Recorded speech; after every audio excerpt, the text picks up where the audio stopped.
Hi, shalom friends. Let me share with you a court case that happened in Alabama. There was someone was murdered, and the defendant was accused, obviously, of first-degree murder, and the evidence was rather circumstantial.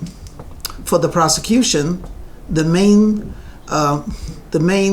body of evidence that pointed to the defendant being the culprit was the fact that there was an eyewitness, a middle-aged woman, who saw, after a fight, a verbal argument that was witnessed by many, she saw the victim enter his house, and while she was on the other side of the street, it was 10 to 10 p.m., she saw the defendant enter, and a couple of minutes later, there was a gunshot, and the rest is history.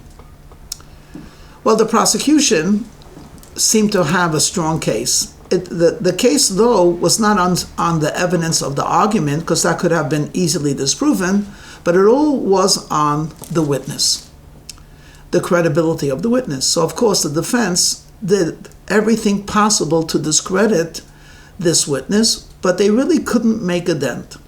It came the last day of the trial, and the defense attorney asked again permission to quiz the witness.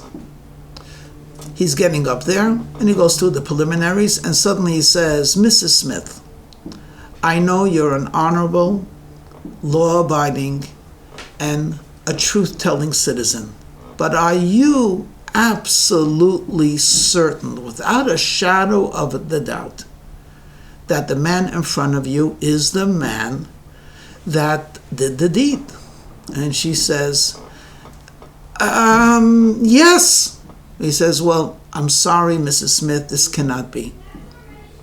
And he turns to the judge and he says, "Your Honor, as we are talking, the true murderer is on his way into the court." And with a show, he looks at his watch.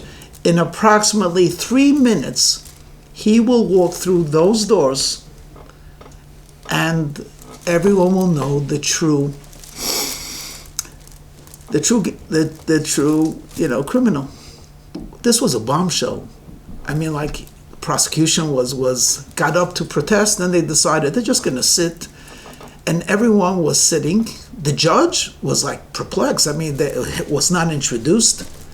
And 3 minutes waiting in a courtroom is very long.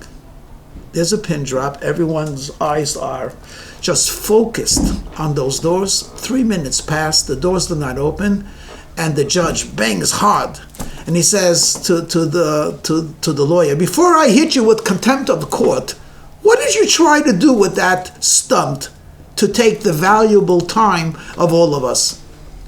He said, "Your Honor, on the contrary, this proved my point." "What point?"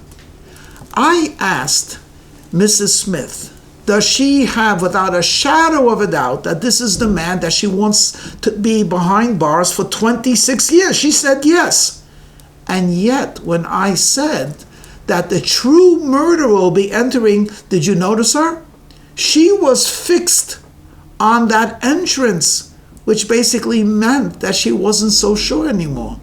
She wanted to see who was the real murderer. So I have proved my point." To which the judge responded, "This stunt was nothing more than a stunt, because I was looking at the defendant, and the defendant didn't raise his eyes from the book that he was reading. And do you know why? Because he knew there was no one coming. He knew he committed the crime." Now, this story is fictional, okay? So don't go look it up to see if it really happened. But I tell this story because there's an amazing insight to that story. Here we have, in the story that I just mentioned, here we have a woman who's telling the truth. She saw with her own eyes, or so she claims, and yet when someone keeps badgering her and challenging her, there's a little bit of a doubt. And then when he says, "I have the truth," even she who saw with her own eyes, wonders, maybe I'm wrong, maybe. But you see, the defendant, in this case, who was truly guilty, he had no doubt because he knew what he had done. You know, Jewish people were celebrating Passover. Not one of us has the smallest doubt that when we left Egypt, it was with the 10 plagues. No question whatsoever, no hesitation. I'm willing to take a polygraph on that. I know it happened. And that very same God that took us out of Egypt promises us to take us out of exile. And here we are, we're focused on that vision, and yet we keep looking to the door. Maybe there's another way out. Maybe communism, maybe socialism, maybe humanism, maybe liberalism, maybe this ism, maybe that ism, maybe this president, maybe this dictator. Who knows? Maybe they have the solution. You know something? We have to be focused. The solution will be Mashiach's coming, which will be brought by the Almighty God Himself. And therefore I want to end with one more story, which is not fictional. This happened. There was a very dedicated follower of the Rabbi, Rabbi Schneerson, the 7th Rabbi of Chabad, so I just call him the Rabbi. And he was very dedicated, a true believer of the Hasidic way of life, and had absolute conviction that getting a blessing from this holy man, Rabbi Schneerson, the Rebbe, it would affect wonders. He had a very serious issue. I believe it was with his liver or with one of his inner organs, was diseased. And the specialist said that he needs a complicated, life-threatening surgery. So he was broken. So he asked for a private audience to go into the Rebbe. And when he came in, he gave a piece of paper where he wrote down his desire. And it says, Rebbe, I've consulted with, I'm ill, I've consulted with specialists, they recommend surgery, and I would like your blessing, that the surgery go well. The Rebbe looked at it and uncharacteristically stared at the chassid and said, there's something not right with this paper. It was like, what do you mean? You asked for a bracha that the surgery be successful.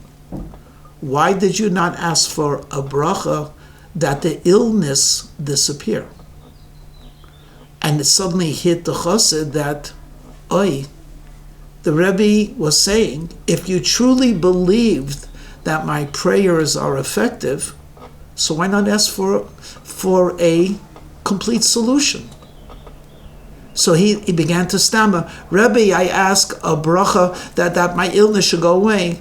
But the Rebbe didn't pay attention to that. It was almost as if it had been too late, and instead gave him advice about the surgery. Do we have faith? I don't know. The question that I pose is to myself. Do we have faith?